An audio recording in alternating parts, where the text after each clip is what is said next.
बताते पता नहीं कितना वक्त लगेगा। मैं स्कूल के ज़माने से ही मुझे गाने का शौक़ था और मैं वहाँ पे कलकत्ता में पैदा हुआ, वहीं पला बढ़ा और वहाँ छोटे मोटे स्टेज प्रोग्राम्स में गाने लगा। फिर कुछ फाइनेंशियल परेशानी की वजह से कुछ दिनों तक रेस्टोरेंट में, होटल में भी गाना गाया। फिर स्टेज प्रोग्राम में गाते गाते वहाँ काफ़ी नाम हो गया। लेकिन मेरे दिमाग में एक बात तो थी ज़रूर कि ये जो रेडियो में गाना आता है, ये जो टीवी में जो गाने बज रहे हैं या दिखाए जा रहे हैं, इसमें कभी मेरी आवाज़ भी होनी चाहिए। और ये एक ख्वाब था और उसके लिए मैं सोचता था कि कभी मैं थोड़ा बड़ा हो जाऊं, क्योंकि मैंने बताया जैसे कि मैं बचपन से गाने गा रहा हूं। 14 साल की उम्र से, स्कूल के ज़माने से, क्लास 7-8 से, तो वो गाते गाते गाते जब थोड़ा बड़ा हुआ, कॉन्फिडेंस बढ़ा, हिम्मत बढ़ी, लोगों ने हिम्मत बढ़ाई हमारी और काफ़ी तारीफ़ें होने लगी। तो काफ़ी साल के बाद जब मोहम्मद रफ़ी साहब का देहांत हुआ, चूँकि मैं बताना चाहता हूँ कि मैं बचपन से मोहम्मद रफ़ी साहब के गाने गाता था, तो जब उनका देहांत हुआ तो मुझे फिर मैं बौखला गया कि अब मैं क्या करूं, मैं क्या गाऊंगा, कैसे चलेगा, क्या करेगा। तो चूंकि मेरे दिमाग में था कि मैं भी फिल्म इंडस्ट्री में आऊं। जब मैंने शुरू किया था तब रेडियो था, फिर दूरदर्शन शुरू हुआ। गाते गाते 16-17 साल तक फिर ये दुनिया भर के चैनल से आ गए, ये आ गए, वो आ गए। तो मैंने ठान लिया कि मुझे बॉम्बे जाना है। फिर मैं 82 में अपने घर वालों को, अपने माता पिता को, उनसे आशीर्वाद लेकर मैंने कहा मुझे 2 साल टाइम दीजिए, मैं 2 साल स्ट्रगल करना चाहता हूँ, होगा तो अच्छा है। फिर मैं बॉम्बे आया। यहाँ जो ये 2 साल था, ये 200 बरस के बराबर था। बहुत ही स्ट्रगल, बड़ी ही जद्दोजहद, क्या क्या तकलीफें मैं बता नहीं सकता हूँ। किसी के यहाँ जाओ बराबर रिस्पांस नहीं मिलता है। गाना सुन के वाह वाह करते हैं, फिर कहते हैं नेक्स्ट वीक आते रहना। बहरहाल एक हमारे आफ्ताब पिक्चर्स नाम की एक प्रोडक्शन है, उसके प्रोड्यूसर सलीम अख्तर साहब, उनके बड़े भाई साहब ने मुझे लेटर दिया था बॉम्बे आते वक्त। मैं आकर सलीम साहब से मिला। सलीम साहब बड़े मशहूर प्रोड्यूसर हैं, बंटवारा, यतीम और इज्जत, दूध का कर्ज, ये सब फिल्में उन्होंने बनाई और इन तमाम फिल्मों में मैंने गाने गाए। और तो सलीम साहब ने मुझे अन्नू मलिक जी से मिलवाया। अन्नू मलिक जी भी नए थे उन दिनों, उनकी फिल्म कर रहे थे वो। मैं अन्नू जी का भी बड़ा आभारी हूँ, क्योंकि उनके यहाँ मैं रेगुलर जाता था।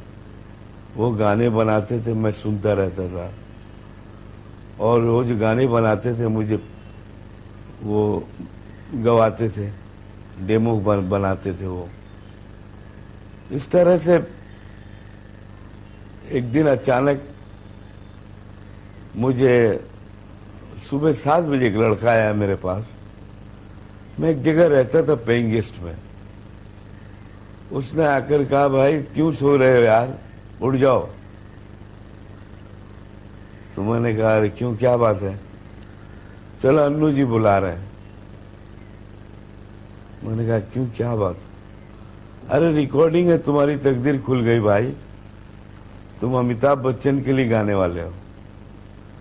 तो मैंने कहा यार तुम सुबह सुबह मेरे साथ क्यों मजाक कर रहे हो।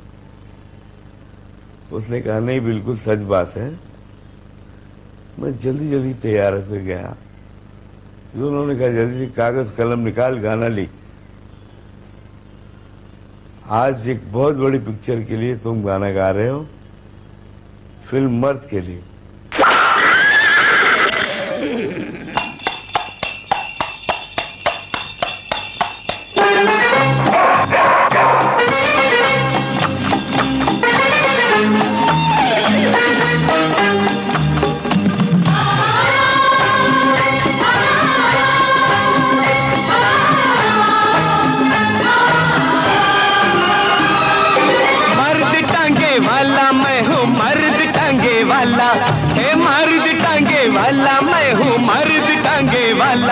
मुझे दुश्मन क्या मारेगा मेरे दोस्त है ऊपर वाला। मर्द टांगे वाला वो मर्द टांगे वाला, मुझे दुश्मन क्या मारेगा मेरे दोस्त है ऊपर वाला। मैं आपको सच बात बताऊं, मैं क्या गाता हूं क्या नहीं गाता हूं, मुझे कितना मालूम है, ये सब बातें जाने दीजिए। लेकिन मैं अपने आप को बहुत खुशनसीब समझता हूं कि मैं जिन लोगों को मैगजीन्स में देखता था, मैं कि आज रिकॉर्डिंग हुई, मोहम्मद रफ़ी साहब, लता जी, आशा जी, किशोर दा, मुकेश जी खड़े हैं, म्यूजिक डायरेक्टर्स खड़े हैं, उनकी रिकॉर्डिंग के फोटोज देखता था और मैं सोचता था क्या पता मैं इन लोगों से कभी मिल भी पाऊंगा कि नहीं। लेकिन मेरी खुशनसीबी देखिए, मैंने नौशाद साहब और शंकर जी, रवि साहब, खयाम साहब और ओपिनियर साहब, कल्याण जी भाई, कल्याण जी, ये वीर जवानों की धरती है, लाखों वीरों की गाथाएं। ये वीर जवानों की धरती है, लाखों वीरों की गाथाएं।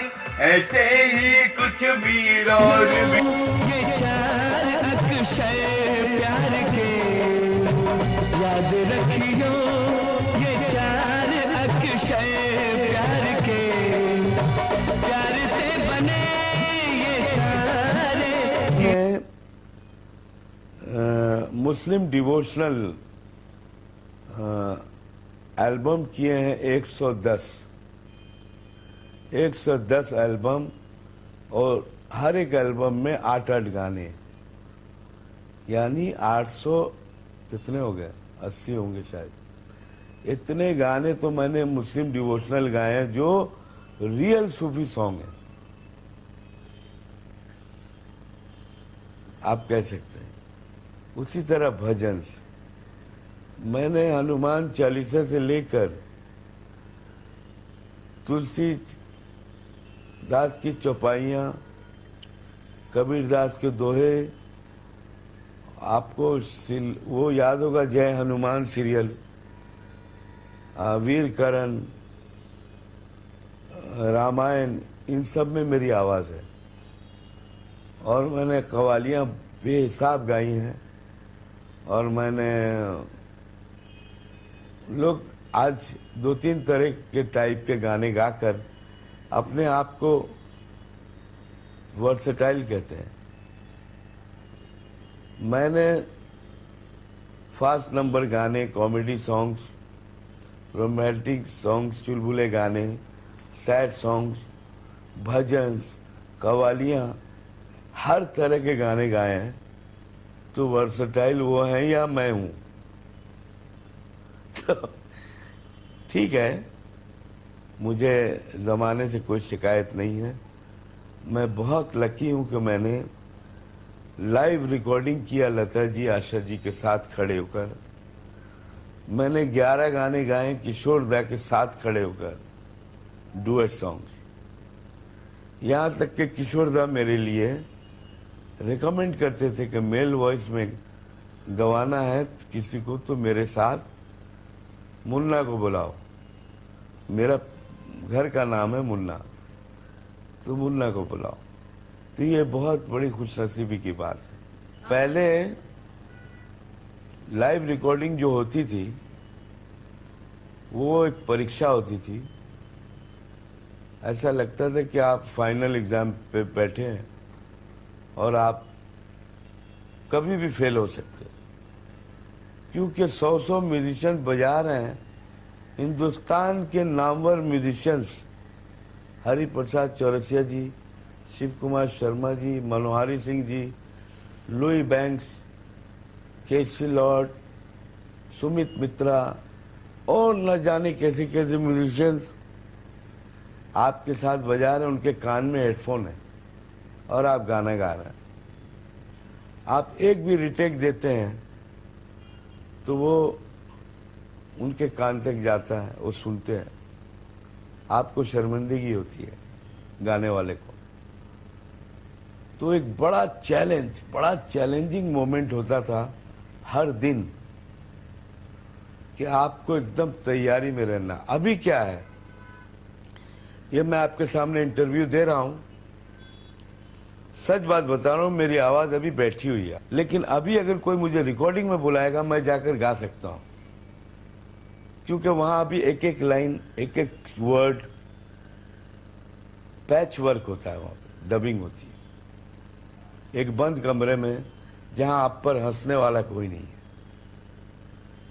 लेकिन पहले ऐसा नहीं था। आप अगर फिट नहीं हैं तो आप गा ही नहीं सकते। और हमने बड़े बड़े मुश्किल गाने, फिल्म अल्लाह रखा, परवरदिगार आलम, सूफी सॉन्ग कहते हैं ना, वो सूफी सॉन्ग मैंने फिल्म में गाया हुआ है। अल्लाह रखा फिल्म मनमोहन देसाई जी की फिल्म। परवरदिगार आलम मोहताज है तेरे हम।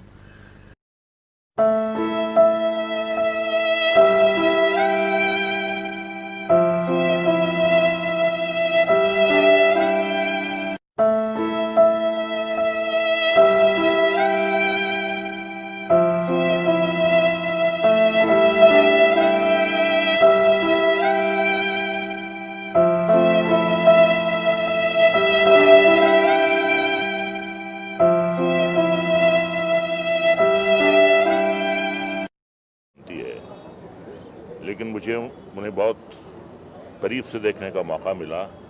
बहुत ही सीधा सच्चा इंसान था, फ़कीर था, तबीयतन फ़कीर था। कोई शोबाजी नहीं थी, कोई शो ऑफ नहीं था। एक बिल्कुल ही सादा तबीयत इंसान था। और रफ़ी साहब से उन्हें इतनी अक़ीदत थी कि आज यहाँ वो दफन होना चाह रहे थे जहाँ रफ़ी साहब हैं। हालांकि उनके घर के पास भी बहुत बड़ा कब्रिस्तान है, लेकिन उनकी ख्वाहिश थी कि उन्हें रफ़ी साहब के पास ही दफनाया जाए। और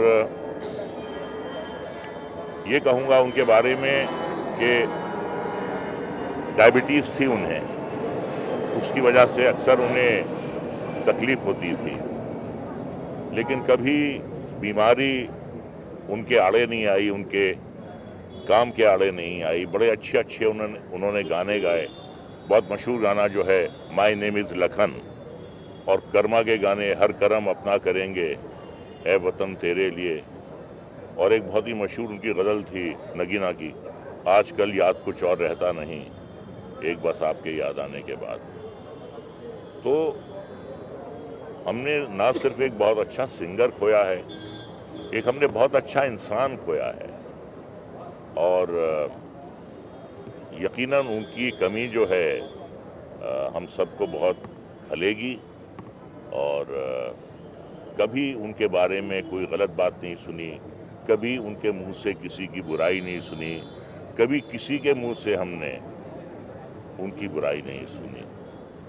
तो बस यही है कि बस उनकी मग़फ़िरत की हम दुआ कर सकते हैं और उनके घर वालों को, परिवार के सदस्यों को हम दिलासा दे सकते हैं। इंसान इसके आगे और क्या कर सकता है।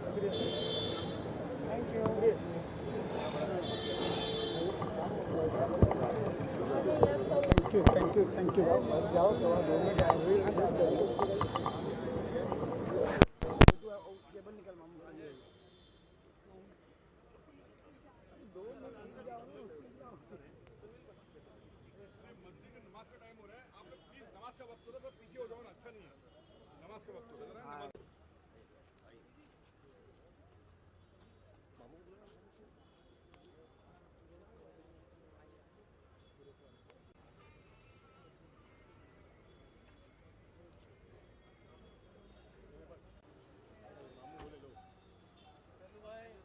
हेलो भाई,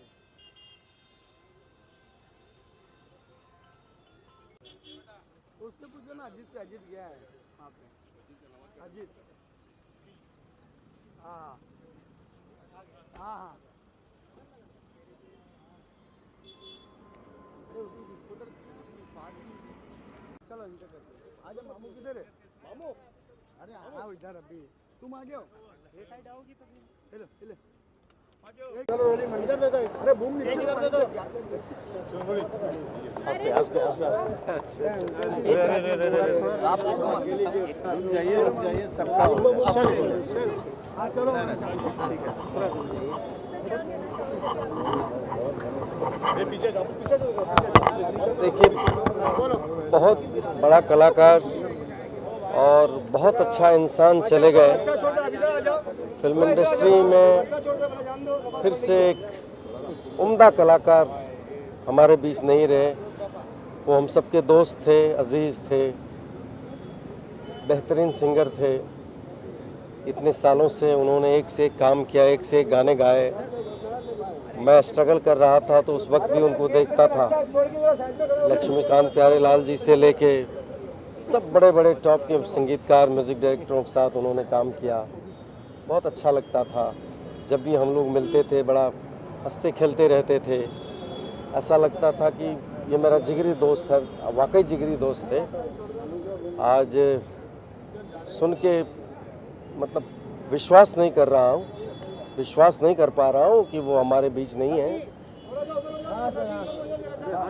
अल्लाह ऊपर वाला उनकी आत्मा को शांति दे। जाना तो सबको ही है एक दिन इस दुनिया से, लेकिन एक अच्छा फनकार, एक अच्छा दोस्त